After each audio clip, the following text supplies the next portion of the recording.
This is the story of Pakistan International Airlines Flight 301. On the 7th of January 2020, a Pakistan International Airlines 777 was flying from Islamabad to Karachi. At 7:26 a.m. UTC, Flight 301 was at 40,000 feet getting ready for the descent into Karachi. The air traffic controller told the pilots of Flight 301 to expect runway 7 right at Karachi. This so far had been a normal flight, and everyone was looking forward to an uneventful landing in Karachi. Now, the pilots just had to let ATC know when they were ready to descend, and the controller would clear them down. Within a few minutes, Flight 301 was down to 35,000 feet, and the controller cleared them down to the waypoint Mackley. At 7:39 a.m., the controller said, "When ready, descend to flight level 180. Now, Flight 301 had been cleared down to 18,000 feet. The pilots of the Pakistani 777 put the plane into a descent. But something had slipped through the cracks.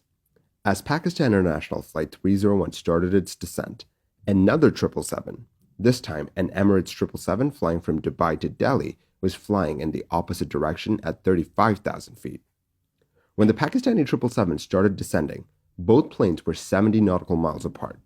With both jets at cruise speed, that 70 nautical miles between them would be gone in a matter of minutes.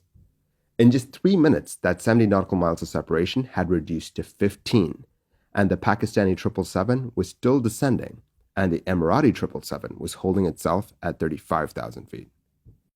When they were 15 nautical miles away, the Pakistani 777 was descending through 35,900 feet, meaning that it was only 900 feet above the Emirates 777. At 7:47 and 52 seconds, on the radar scope at air traffic control, both planes went from their default safe green color to a bright red. The STCA, or short-term conflict alert, had automatically triggered. This is to get the controller's attention about a developing situation.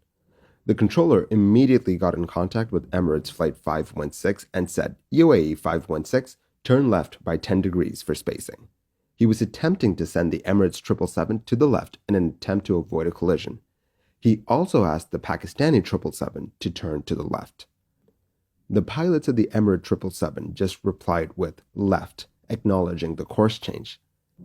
Just as he did that, the TCAS RA sounded. The TCAS, or the Traffic Collision and Avoidance System, is a system of transponders on airplanes that help pilots avoid traffic conflicts and collisions with other planes in an area.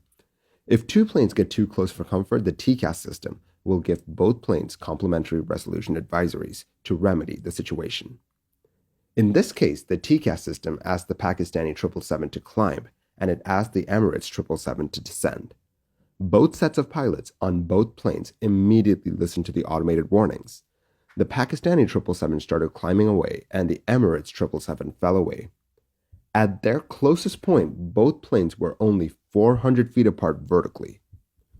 Once both planes had passed by each other, the Pakistani plane continued its descent, and the Emirates 777 got back up to 35,000 feet. The controller, who was probably shaken by the near miss, cleared the Pakistani 777 down to 10,000 feet, and he was just trying to figure out what had happened in the skies over Pakistan. He called up the Emirates 777 and asked them what altitude that they were at, and if they had overshot their target altitude of 35,000 feet. The pilots of the Emirates 777 told the controller that they were right where they were supposed to be, and that they had not overshot their target altitude when the TCAS resolution advisory occurred. The Pakistani 777 made a safe landing at Karachi with no issues whatsoever, and the Emirates 777 continued on its way to Delhi with no issues. These two planes between them had 693 people on board, so it was of paramount importance to find out what had happened. On the day of the accident, both planes were more or less heading towards each other. The Pakistani 777 was descending, and the Emirates 777 was holding its altitude.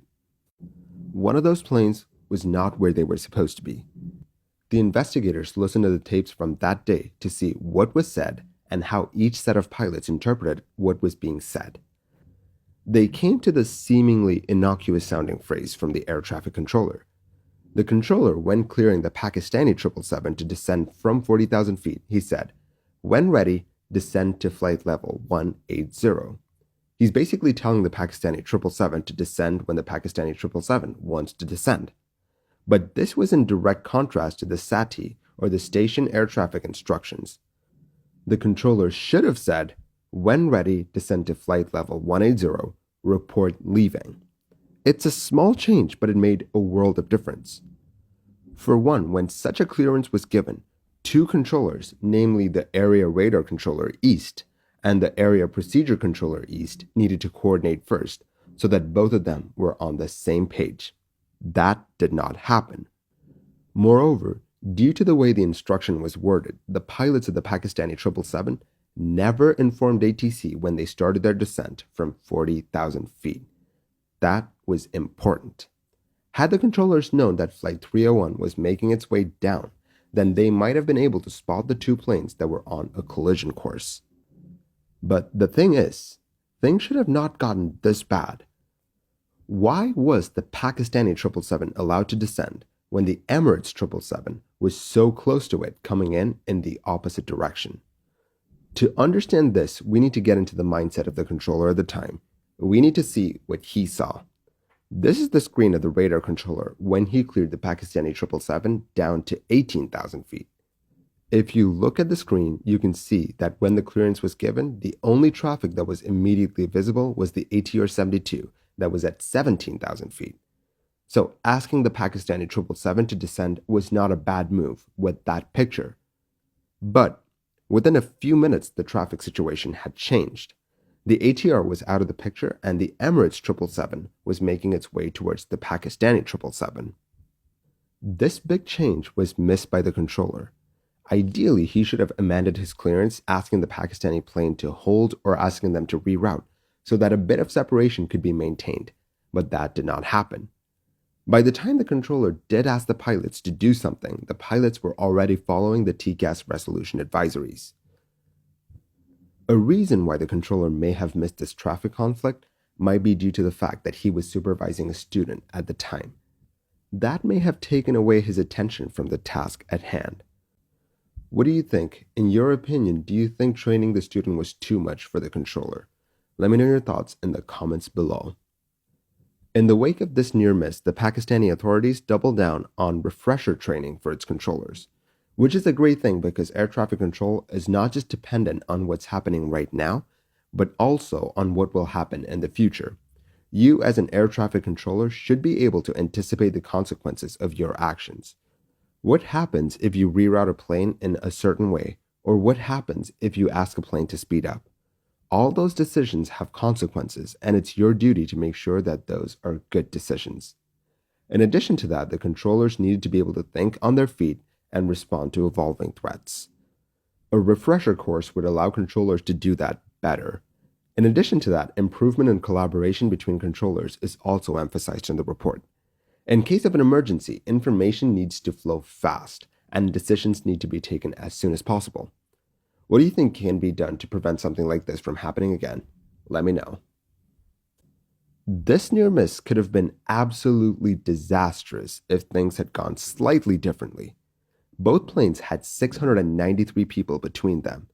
If someone had taken a bit too long to react, or if someone had decided to delay their evasive maneuvers, this could have easily been the world's worst air crash, eclipsing the on-ground collision in Tenerife. If anything, this video is a testament to modern technology and the margins that it affords us. You can always have the best controllers, the best pilots, but they're only human and they will make mistakes every now and then. We now live in an age where the technology that accompanies those humans can kick in and save the day. If this scenario had happened 40 or 50 years ago, do you think the outcome would have been the same, or do you think it would have been more disastrous? Let me know your thoughts in the comments below. If you want to watch another video on a near miss, then I highly recommend my video on a SpiceJet near miss over India. Link on your screen right now. Thank you for watching this episode of Mini Air Crash Investigation. If you like the videos that I make, do consider liking and subscribing. It will really help the channel grow. I will catch you guys next time. Stay safe.